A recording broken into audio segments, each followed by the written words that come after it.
नमस्कार, आप देख रहे हैं CWB Hindi news.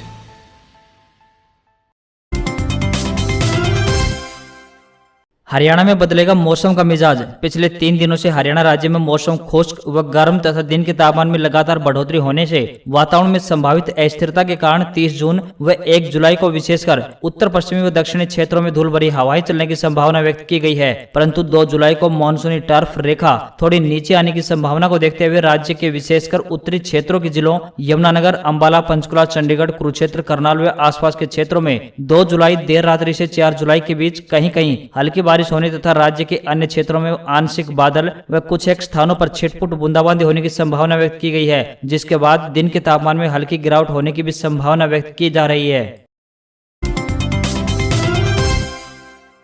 Madhuban police अकादमी में दीक्षांत समारोह 1 को 280 सिपाही होंगे जनसेवा में समर्पित। हरियाणा पुलिस अकादमी मधुबन में 1 जुलाई को रिक्रूट बेसिस कोर्स संख्या 89 का दीक्षांत समारोह आयोजित किया जा रहा है। इस दीक्षांत समारोह के अवसर पर हरियाणा पुलिस महानिदेशक मनोज यादव मुख्य अतिथि रहेंगे और दीक्षांत परेड की सलामी लेंगे। दीक्षांत समारोह में 61 महिला व 219 पुरुष सिपाही संविधान के प्रति सच्ची निष्ठा व कर्तव्य परायणता की शपथ ग्रहण करेंगे। हरियाणा के मुख्यमंत्री मनोहर लाल खट्टर मंगलवार को दिल्ली पहुंचे। यहां पर उन्होंने केंद्रीय पर्यटन मंत्री प्रहलाद सिंह पटेल, केंद्रीय आवासन और शहरी कार्य राज्य मंत्री हरदीप सिंह पुरी, केंद्रीय उर्वरक व रसायन मंत्री सदानंद गौड़ा से मुलाकात की। इन मुलाकातों में कई अहम प्रोजेक्टों को लेकर चर्चा हुई। मुख्यमंत्री मनोहर लाल ने कहा कि टूरिज्म मंत्री प्रहलाद सिंह पटेल से कृष्णा सर्किट 2 की मंजूरी और हेरिटेज सर्किट को लेकर मुलाकात हुई। इस मुलाकात में महाभारत के वर्चुअल म्यूजियम के लिए भी फंड मांगा गया। वहीं मोरनी एडवेंचर के लिए भी फंड दिया जाएगा। उन्होंने कहा कि कालका से लेकर क्लेसर तक साइकिल बाइक ट्रैक की योजना के लिए भी पैसे की मंजूरी मिल गई है। इसके साथ ही राखीगढ़ी और दिल्ली के बीच साइकिल ट्रैक बनाया जाएगा।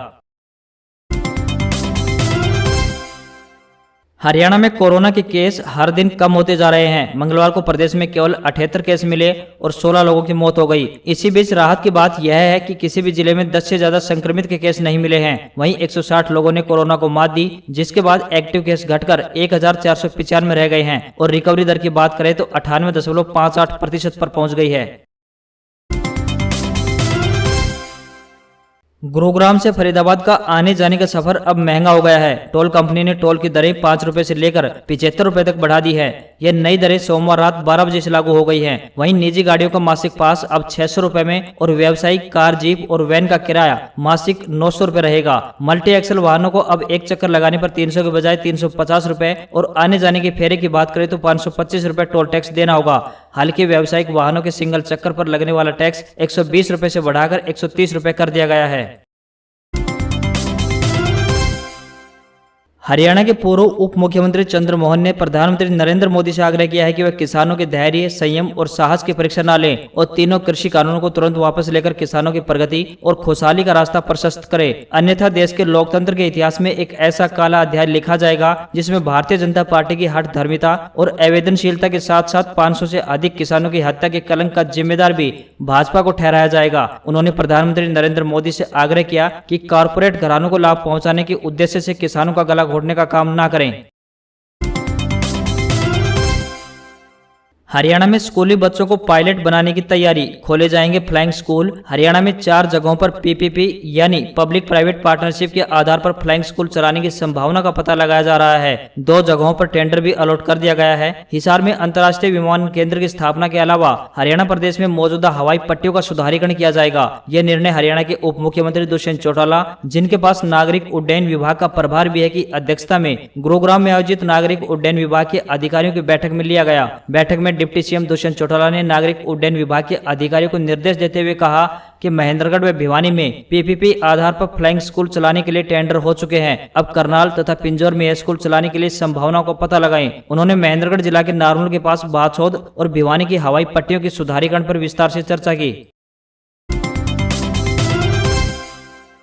प्रदेश के युवाओं के लिए सरकार द्वारा शुरू की महत्वाकांक्षी योजना वन टाइम रजिस्ट्रेशन की अंतिम तिथि 30 जून निर्धारित की गई है। भविष्य में ग्रुप C व D की भर्तियों के लिए आवेदन करने वाले युवाओं को इस पोर्टल पर रजिस्ट्रेशन करवाना अनिवार्य है। योजना के तहत जनरल वर्ग को 500 रुपए व आरक्षित वर्ग को 250 रुपए शुल्क देकर अपना रजिस्ट्रेशन करना होगा। एक बार रजिस्ट्रेशन होने के पश्चात इसकी वैधता 3 साल तक मान्य रहेगी। वन टाइम रजिस्ट्रेशन यानी CET में आवेदन करने का आज अंतिम दिन है।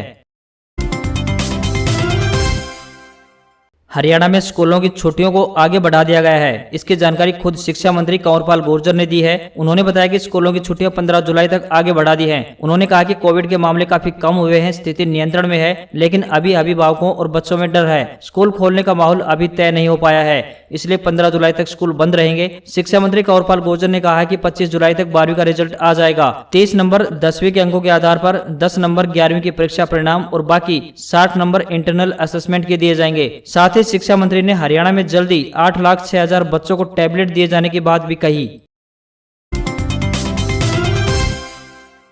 अगर आप औद्योगिक प्रशिक्षण संस्थान में दाखिला लेने का विचार कर रहे हैं तो पहले अपनी फैमिली आईडी बनवा लीजिए, क्योंकि कौशल विकास एवं औद्योगिक प्रशिक्षण विभाग ने आईटीआई संस्थानों में दाखिले के लिए नई गाइडलाइन जारी कर दी है, जिसके तहत इस बार बिना फैमिली आईडी के संस्थान में दाखिला नहीं मिलेगा। कौशल विकास एवं औद्योगिक प्रशिक्षण विभाग ने आईटीआई में दाखिला लेने के इच्छुक विद्यार्थियों को सभी दस्तावेज समय रहते पूरा करने की सलाह दी है, ताकि दाखिले में किसी प्रकार की परेशानी न आए।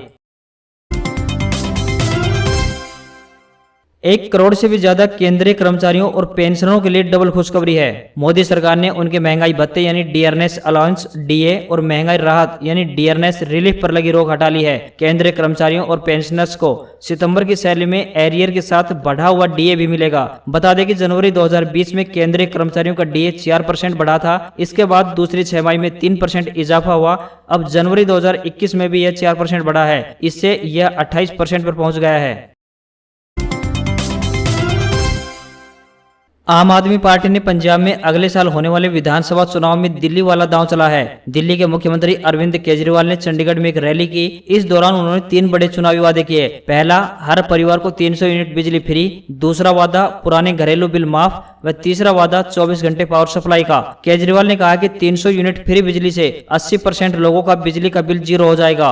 ये केजरीवाल की गारंटी है, कैप्टन के वादे नहीं। इससे पहले केजरीवाल ने पंजाब रवाना होते वक्त ट्वीट किया कि पंजाब के लिए ये नई सुबह है, अगले कुछ घंटों में मैं आपके बीच मौजूद रहूंगा। राष्ट्रपति रामनाथ कोविंद ने मंगलवार को लखनऊ में बाबा साहब भीमराव अंबेडकर स्मारक और सांस्कृतिक केंद्र का शिलान्यास किया। 5 दिन के अपने यूपी दौरे के आखिरी दिन राष्ट्रपति ने 20 मिनट तक भाषण दिया। इसमें बाबा साहब भीमराव अंबेडकर भगवान गौतम बुद्ध से लेकर मुख्यमंत्री और प्रधानमंत्री तक के बारे में खुलकर बोले। 20 मिनट के अपने भाषण में राष्ट्रपति ने 3 बार मुख्यमंत्री योगी आदित्यनाथ और 1 बार प्रधानमंत्री नरेंद्र मोदी का जिक्र किया। राष्ट्रपति कोविंद ने कहा कि बाबा साहब के विजन में 4 बातें सबसे महत्वपूर्ण रही हैं। ये 4 बातें हैं नैतिकता, समता, आत्मसम्मान और भारतीयता। इन चारों आदर्शों तथा जीवन मूल्यों की झलक बाबा साहब के चिंतन एवं कार्यों में दिखाई देती है। राष्ट्रपति ने भारत रत्न डॉक्टर भीमराव अंबेडकर स्मारक एवं सांस्कृतिक केंद्र का शिलान्यास किया। इसे राजधानी लखनऊ के ऐशबाग क्षेत्र में 1.4 एकड़ जमीन पर बनाया जाएगा। इस स्मारक और केंद्र में बाबा साहब भीमराव अंबेडकर की 25 फीट ऊंची प्रतिमा स्थापित की जाएगी। बाबा साहब की पवित्र अस्थियों का कलश दर्शन के लिए स्थापित किया जाएगा। आपको बता दें कि राष्ट्रपति रामनाथ कोविंद प्रेसिडेंशियल ट्रेन से 25 जून को दिल्ली से अपने पैतृक गांव कानपुर देहात पहुंचे थे। बीती शाम 4:30 बजे रामनाथ कोविंद परिवार के साथ विशेष विमान से दिल्ली वापस लौट आए हैं। अमेरिका में इन दिनों रिकॉर्ड तोड़ गर्मी पड़ रही है। कई इलाकों में दिन का तापमान 44 डिग्री तक पहुंच गया है, तो मौसम विभाग ने इसे खतरनाक और असामान्य बताया है। पोर्टलैंड के ओरेगोन में तो रविवार को पारा 44.4 डिग्री तक पहुंच गया। यह इतिहास का सबसे गर्म दिन है। 1940 में रिकॉर्ड रखने की शुरुआत हुई थी, तब से लेकर अब तक का यह सर्वाधिक है। सिएटल में भी तापमान 40 डिग्री तक पहुंच गया। उत्तरी सिएटल में होटल मालिकों ने बताया है कि होटलों के सारे कमरे बुक हो गए हैं। उधर यूरोप के फ्रांस, स्पेन, पुर्तगाल में लोगों को हलाकान कर चुकी लू अब ब्रिटेन की ओर बढ़ रही है। नए महीने की शुरुआत होते ही यानी 1 जुलाई से बैंकों से जुड़े कई नियमों में बदलाव हो जाएगा। 1 जुलाई से कैनरा बैंक में विलय हो चुके सिंडिकेट बैंक का आईएफएससी कोड बदल जाएगा। 1 जुलाई से इन ग्राहकों के लिए नया आईएफएससी कोड ही मान्य होगा। सिंडिकेट बैंक के ग्राहक पुराने कोड से कोई लेन देन नहीं कर पाएंगे। अगर आपका खाता देश के सबसे बड़े बैंक यानी एसबीआई में है तो आपके लिए 1 जुलाई से कैश निकालना महंगा होगा। 1 जुलाई से तय सीमा के बाद अगर बैंक की शाखा में जाकर या फिर एटीएम से कैश निकालते हैं तो आपको प्रति ट्रांजेक्शन 15 रुपए प्लस जीएसटी लगेगा। आपको बता बता दें कि SBI के ग्राहक ब्रांच या ATM जाकर 4 बार ही फ्री कैश निकाल सकेंगे। 1 जुलाई से SBI से BSBD खाता धारकों के लिए चेकबुक से शुल्क में बदलाव होने जा रहा है। 1 तारीख से 10 लीव वाली चेकबुक के लिए 40 रुपए प्लस GST, 25 पन्नों वाले चेकबुक के लिए 75 रुपए प्लस GST देना होगा। तो वहीं इमरजेंसी चेकबुक के लिए 10 पन्नों वालों के लिए 50 रुपए प्लस GST चार्ज देना होगा। आपको बता दें कि बैंक ने वरिष्ठ नागरिकों को इसमें छूट दी है। 1 जुलाई से एक्सिस बैंक के ग्राहकों के लिए भी नियम बदल जाएंगे। बैंक ने SMS अलर्ट चार्ज को बढ़ा दिया है। इसके लिए 1 जुलाई से लोगों को महीने का अधिकतम 25 रुपए चुकाना होगा।